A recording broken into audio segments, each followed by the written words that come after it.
I am Ferdinand Marcos, and I am the President of the Republic of the Philippines. I stand today on behalf of 110 million Filipinos. Hey everyone, hello University again. Nako mga kababayan, shoutout sa inyo. Samahan natin po ang Pangulo at sa kanyang alyansang senador dyan po sa Bulacan. Dinumog na naman. Ayan, malamang maraming maiingit na naman. Ayan o guys. O, agay. Shoutout sa mga taga Bulacan. Hindi lang dyan guys ha, napakalawak kaya yung oval na yan. Kaya tingnan nyo naman ha. Nandyan yung supporters ni Ping Lacson, ni Tito Soto, Pacquiao, lahat. Yung 12 na senadors, nandyan lahat ng mga ano nila, yung kanilang mga supporters, mga best. Talaga naman. Agay. O, di ba? Malawak po 'yan. Oh, see?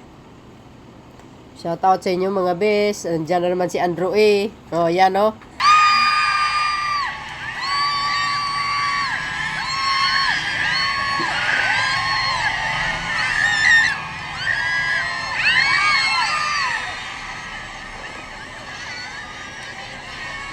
Magandang hapon, San Jose del Monte, Bulacan.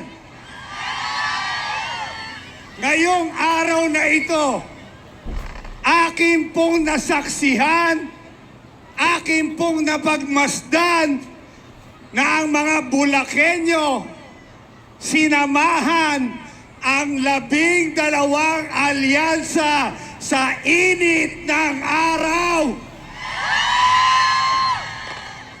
Kaya bilang sukli, ang 12 alyansa kailanman hindi kayo iiwan sa patak ng ulan. Kaya pag sinabi kong 12, sabihin nyo, alyansa, 12, alyansa, 12. Pag sinabi kong para sa, sabihin nyo, kaunlaran. Para sa, kaunlaran. Para sa, kaunlaran. 12, 12. Para sa, kaunlaran. Para sa, kaunlaran. Bulacan, sino ba ang pinakamaingay? Come on now! Sino ang pinakamaingay? Parang ito ang pinakamaingay? Come on! Ano ang pinakamaingay? Here we go! Oh! 12! 12!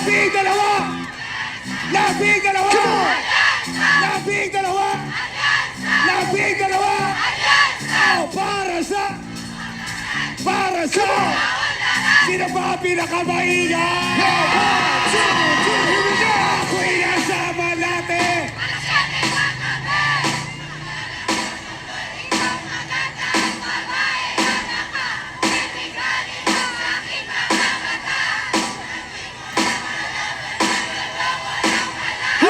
Bumaran sa'kin na binmoko nyo. Nagtuturo na siya, hindi pa kami on. Umansi mahalata, siya ay nagpayabang. Nagmiminisitwa, nasiya sa alaba. Ako ay umakbay, mahigpit na. Naglalaway sa bada niya, hapit na. Nang ako'y makaliga, di ko siya matagpuan. Sa pinakamaingay to'y ibibigay ko dyan. Alright, let's go baby. Oh yeah, at di na tayong ihigaw. Hindi ko marinig. O madalan, lumalaban. O parang dinigigil. Come on, here we go. Sa Cafe Adriatico, ako ay inaya. Inom daw kami at siya ang taya. Kaya kami dalaway uminom ng beer. Inangat niya ang baso at sabi niya sa akin, cheers! Di ko alam ay meron siyang inilagay. Ako'y bigla nahilo, nawala ng aking balay. Nang ako'y magising, aking napansin, pangalan ng puti. Come on! Kaya't ang sabi ko na ako, i-split na ako. Pagdabo ko na girlfriend ko, mahirap to. Wala sa isip ko, ang kanyang baiwan. Pag kayo ang maingay, ito'y ibibigay ko dyan. When the night, alright, let's go, baby. Oh yeah, at di na tayang hindi ko marinig. O madalag, lumalabas. Now take it to the top. Oh, darling. Come on. What? Come on. Para hindi kumakanta. Oh, madalag. Lumalabas. Bulacan, makinig kayo sa akin. Makinig. Itaas ang kamay. Itaas ang kamay. Sabay, sabay. Iwagay. Say,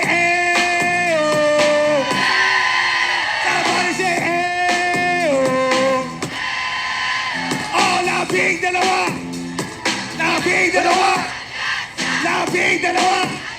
Oh, para sa labing dalawa. Oh, para sa tonight. Alright, has come, baby. Oh, yeah. Hindi ko marinig. Oh, madalas. Lumalabas. Banyo Queen. Everybody sing when the night. Alright, let's go, baby. Oh yeah, ang pinatayang everybody sing. Oh, madalas. Lumalabas. Nakanilong ingay. Ito ba pinakamaingay? Ito ba pinakamaingay? Ito ba pinakamaingay? Ito ba pinakamaingay? Labing dalawa.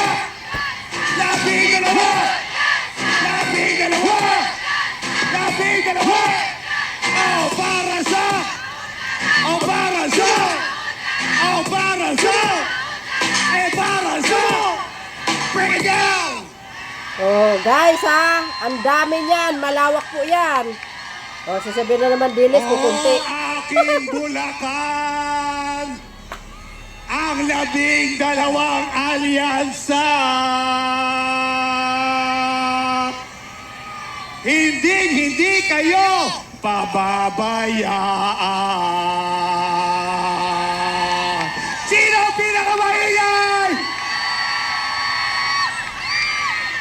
Thank you! God bless Bulacan!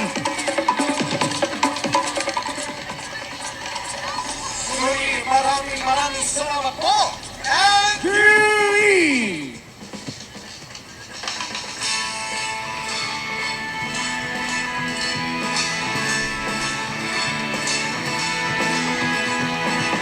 Mga kababayan, ang Pangulo ng Republika ng Pilipinas, His Excellency Ferdinand Romualdez Marcos Sr.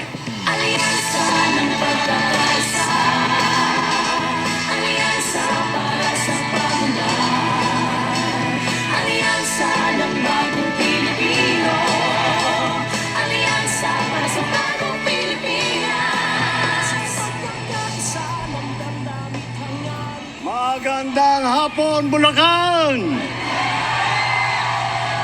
Napakaganda nga ng hapon. Ang sarap pala ng simoy ng hangin dito sa inyo. Para tayong nasa abroad at nagpapalamig. Kahit na nabilad kayo sa araw ng matagal habang nag-aantay. Maraming salamat sa inyong lahat. Magpapasalamat po kaming lahat. Ito po ang aking mga kasamahan sa Alyansa. Nagpapasalamat po kami sa inyong lahat upang dahil po kayo'y pinilit niyong makarating. Magsipo muna kayo. At para makita tayo ng kahit ang nasa likod.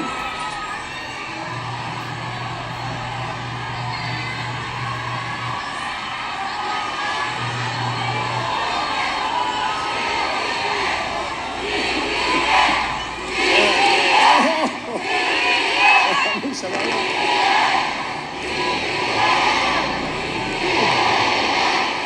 Maraming salamat.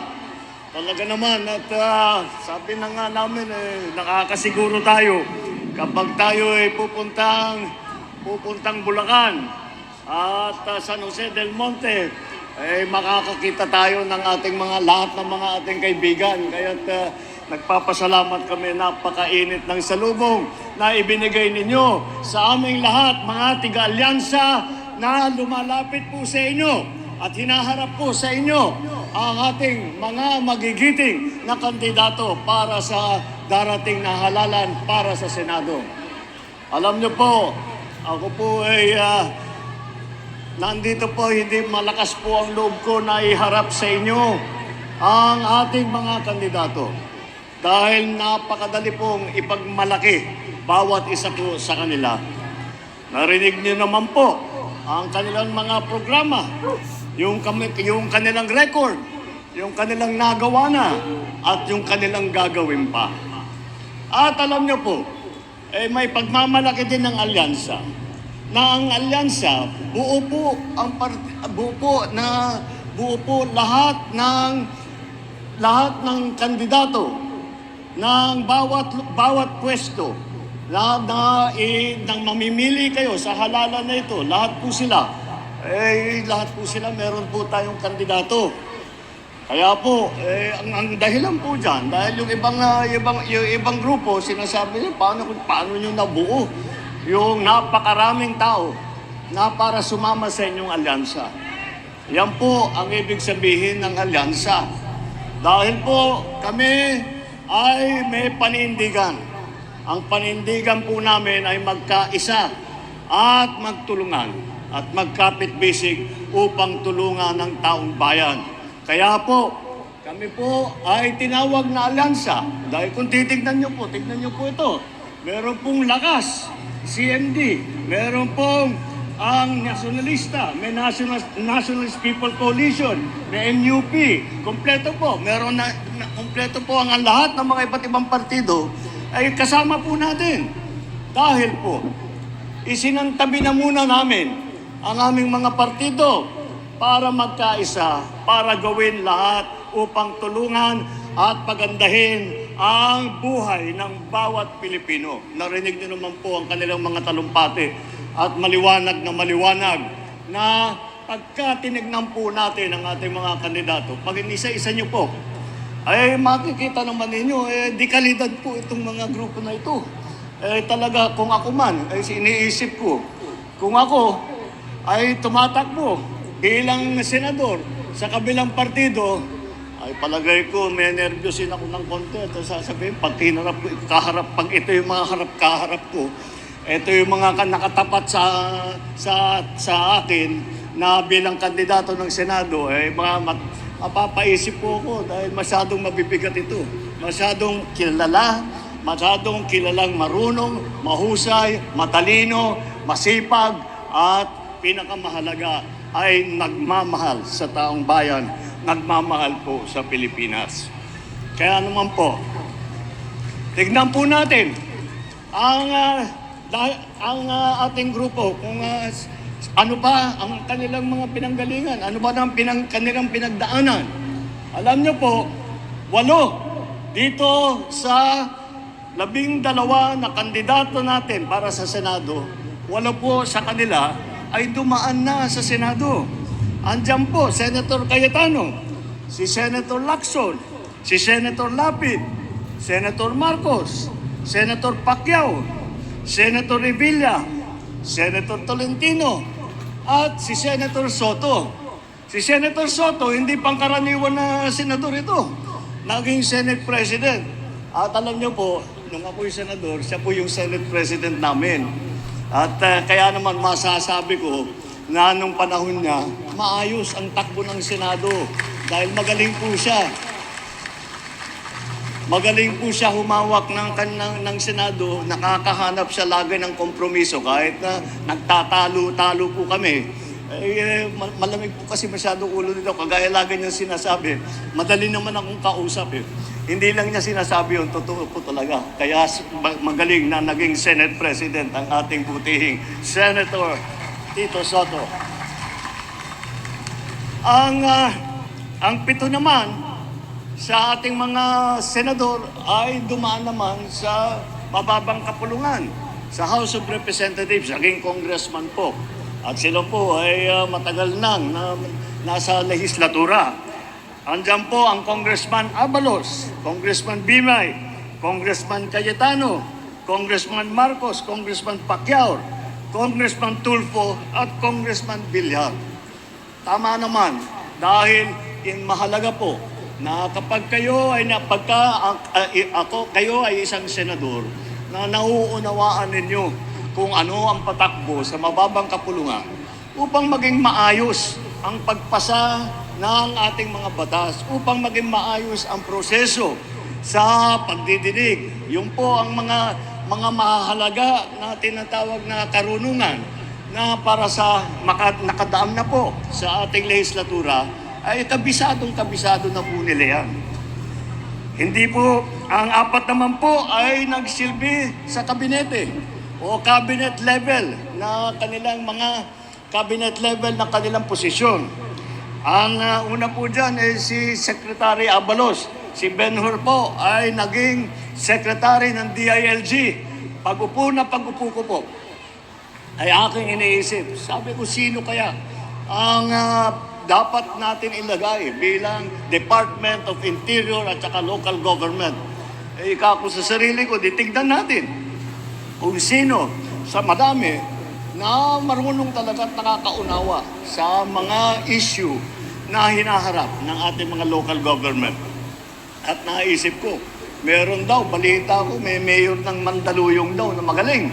Kaya nandiyan po, ginawa po nating secretary ng DILG, si Secretary Benhur Abalos.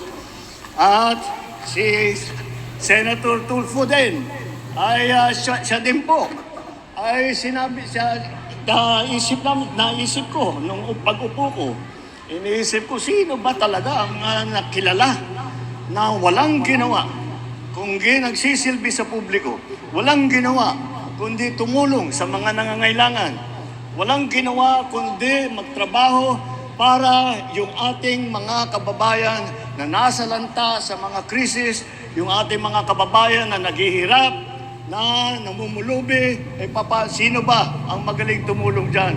At kaya po pinili po natin si Secretary Erwin Tulfo na ilinagay po sa DSWD. Andyan din po si Senator Tolentino na dumaan ng MMDA. Alam niyo naman siguro yung MMDA. Yung MMDA, Metro Manila Development Authority. Mahirap po na trabaho yan. Dahil po, pagkakaisa mo lahat po ng mga iba't ibang lungsod, lahat ng iba't ibang bayan ng Metro Manila, na ipagkakasundo mo lahat yan. At para magawa ng maayos ang patakbo ng traffic, maayos ang daloy ng traffic, maayos ang law enforcement, maayos lahat ng mga plano para pagandahin ulit ang patakbo ng MMDA. Yan po ang naging trabaho po ni Senator Tolentino.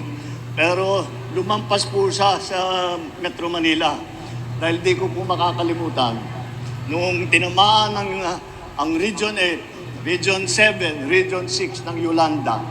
Kami po, ako nasa Tacloban po, nag-aantay kami, nagmamakaawa kami sa national government na magpadala ng tulong dahil sa dami ng pangangailangan. At alam niyo po, nagulat na lang po kami. Biglang isang araw, may nagsabi sa amin, nandyan si Chairman Tolentino, dala-dala yung mga heavy equipment ng MMDA. Sila po ang nauna na nakarating. Ganyan po ang serbisyo na binigay po ni Senator Tolentino.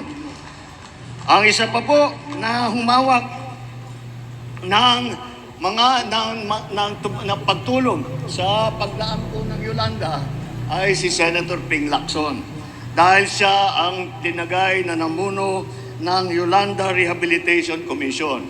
Yung po naman ay nakalampas na yung bagyo, paano patatayuin ang mga bahay, saan natin ilalagay, anong mga natutunan natin na huwag natin maulit para hindi tayo mabaha ulit. Lahat po, plinano po ng plinano po ng Yolanda Rehabilitation Commission, plinano po ni Senator Ping Lacson. Pero Senator Ping Lacson, hindi lamang yan ang naging katungkulan yan. Si Senator Lacson, naging hepe ng Philippine National Police.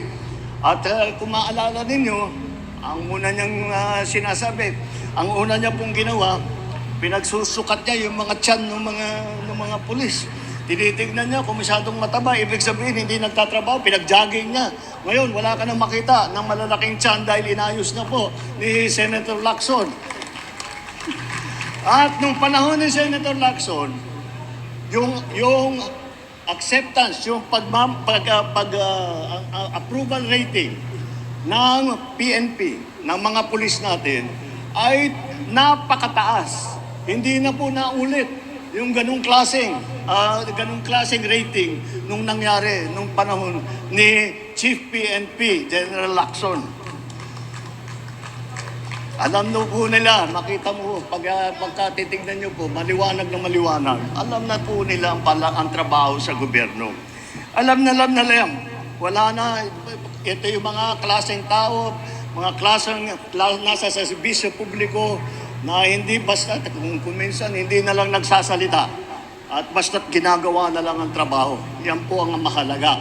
Huwag tayong nakikinig ng mga puro dada ng dada.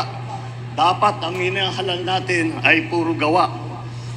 Pupunta sila sa Senado, hindi upang manggulo. Hindi upang magtalunan doon sa kanilang kapwa senador o kung kani-kanino pa. Sila ay nandyan sa Senado upang magkaisa at ipagbuo ang magagandang batas na kinakailangan ng taong bayan. Yan po ang estilo ng ating mga kandidato. At tignan naman po natin local government dahil mahalaga po na kahit rin nasa Senado, kailangan po maintindihan ang lagay ng ating mga local government units. Kaya naman po, mabuti naman, meron po tayong 3 rito na naging gobernador ng malaking probinsya. Ang nauna po, ang aking kapatid, naging Governor Marcos po ng Ilocos Norte.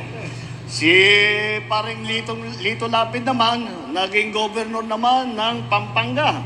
Na ngayon, kung makita po ninyo, ang ganda-ganda na po ng Pampanga, talagang bumubulusok ang mga negosyo doon at gumagandang trabaho para sa mga tao. Nasimulan po yan ng butihing Governor Lito Lapid. At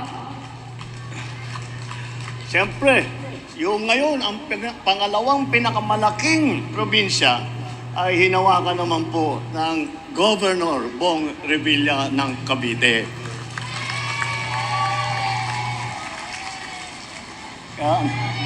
Siya po ay nakita po kung nakakatiyak naman ako na marami sa inyo ay nakakabisita dun sa kanila sa Cavite.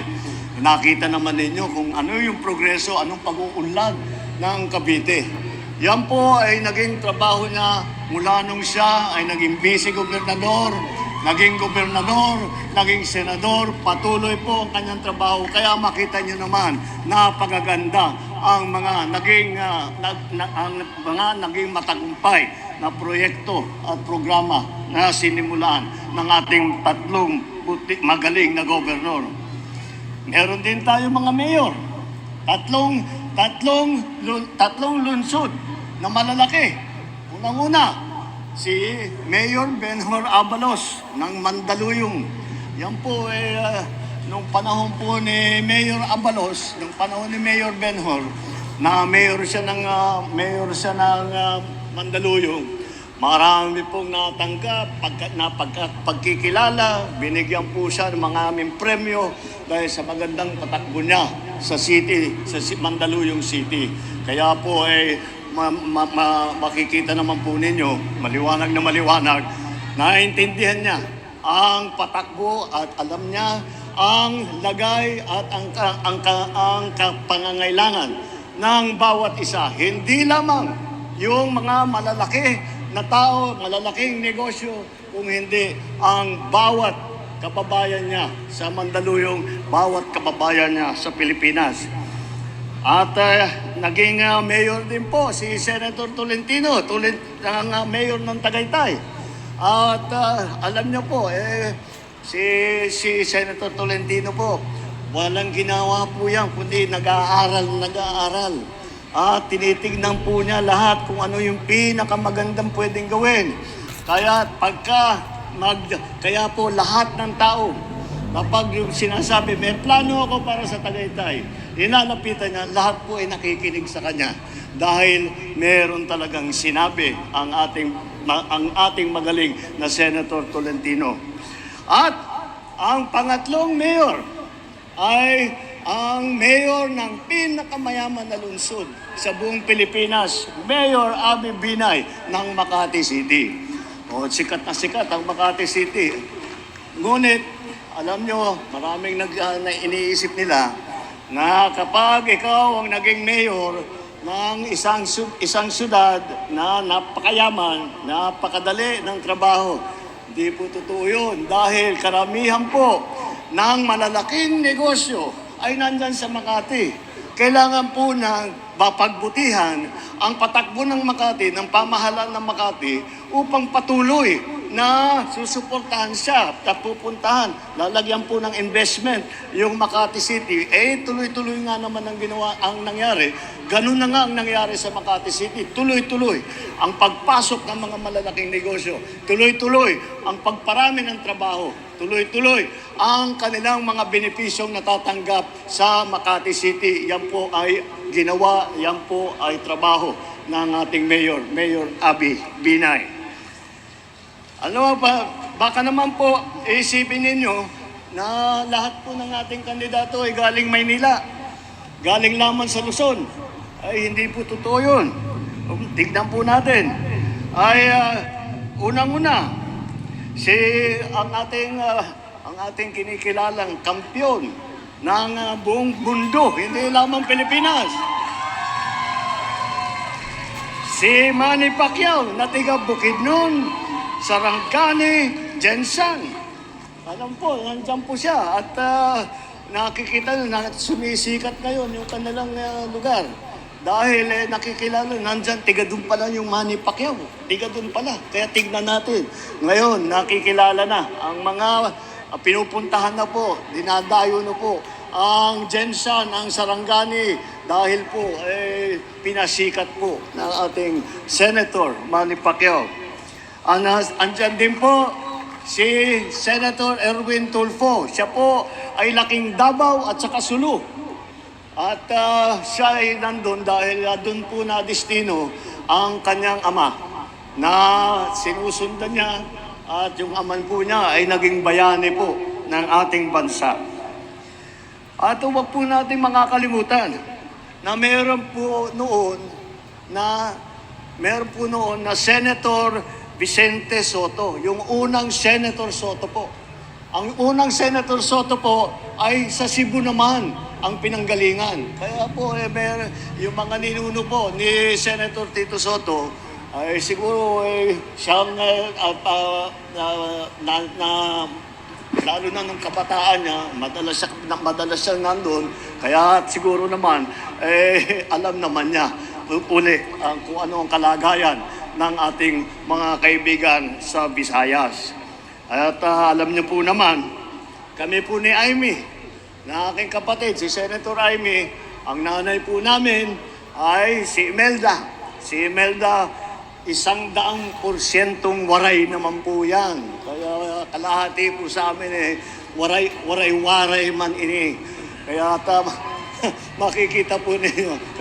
Kaya po nasa puso po namin ang aming taga-probinsya, ang aming kaprobinsya, nasa puso na po namin ang aming mga kaibigan, sa aming mga kamag-anak doon nang nanggaling sa Leyte at sa Samar, lahat po ng mga waray-waray.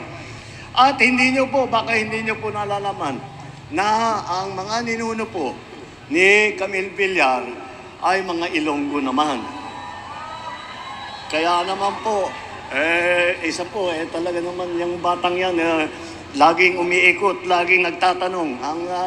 ang ginagawa, naiba si Camille.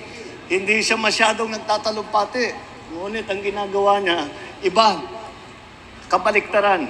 Siyang nagtatanong sa tao. Hindi niya sinasabi sa tao, ito yung kailangan mo, ito yung kailangan mong gawin. Ang laging ugali niya, nagtatanong po, ano po ang kailangan ninyo? Ano sa palagay nyo ang kailangan gawin? Yan po ang mga kailangan natin sa Senado. Ang nakikinig sa tao, hindi linelektsura ng tao. At lagyan po natin ng, dagdagan po natin ng mga kwalifikasyon itong grupo natin. Apat po sa kanila ay abogado. Andiyan po si Attorney Abalos, Attorney Benharo Abalos, practicing lawyer po yan bago po siya na naging mayor. Si Attorney Abi Binay, magaling po na abogado yan. Alam niyo po si Abi Binay, yan ang kasama ko, katabi ko, yan ang seatmate ko sa Kongreso. Pag kami, hindi naman tayo abogado, kaya pagka meron kailangan malaman tungkol sa batas, sisikuhan ko na muna si Abi. Ano ba talagang sagot dito? Yan, tuturuan ako. Magaling po yan. Napakatalino. At nandiyan po si Senator Cayetano, abogada rin. At siya po ay napakaganda sumulat ng batas. Dahil nga sa tinatawag na kanyang legal training. At kung makikita po ninyo ang mga batas na kanyang naging author siya, makikita po ninyo kung gaano kaganda siya sumulat at kung gaano katama ang kanyang mga sinusulat na batas. At kagaya na po ng sabi ko, si Attorney Tolentino, attorney po yan. At kagaya nga ng pagka-attorney niya, talagang kagaya na nasabi ko, lagi nag-aaral po. At kaya naman, kahit na anong itanong mo sa kanya, tungkol sa batas, kahit anong tanong mo sa kanya tungkol sa politika, kahit ano ang itanong mo sa kanya tungkol sa mga research na medyo mahirap na kung minsan tayo tinatamad na tayo magbasa ng ora-orada, hindi po napapagod yan. Si Attorney Tolentino, isa pa pong abogado sa ating grupo. Ang mga kababayan, maliwanag na maliwanag. Siguro naman sa narinig ninyong talumpati sa ating mga kandidato, siguro naman po narinig ninyo sa kanilang mga pinapangarap para sa ating bansa na maliwanag na ang tinutunguan po ng alyansa ay ang kaunlaran at ang kapayapaan. At aabutin po natin yan kapag tayo ay magkaisa. Kaya po, ito po na siguro ay isa sa pinakamagandang halimbawa na ihaharap namin sa taong bayan ng pagkakaisa, nagtutulungan para po makapagserbisyo sa tao. Ang kailangan po natin ay ang mga solusyon, hindi po ang mga maiinit at malalakas na mga masasakit na salita. Ang kailangan po natin ay mga solusyon para sa problema na hinaharap natin. Correct. Ang mga kandidato ng alyansa kasama natin sa pagtataguyod ng interes at kapakanan ng bawat Pilipino. Ipapaglaban natin ang ating soberanya at karapatan sa pamamagitan ng magandang diplomasya at dignidad. Tama. Ngunit, wag ho sila kahit sino pong magkamali. Wag nilang aakalain na tayo ay papayag na kunin sa atin na kahit isang isla, kahit isang bato na nasa teritoryo natin, alamin nila lahat, hindi po tayo papayag at wag tayo susunod sa kagustuhan ng ibang tao, ng ibang bansa.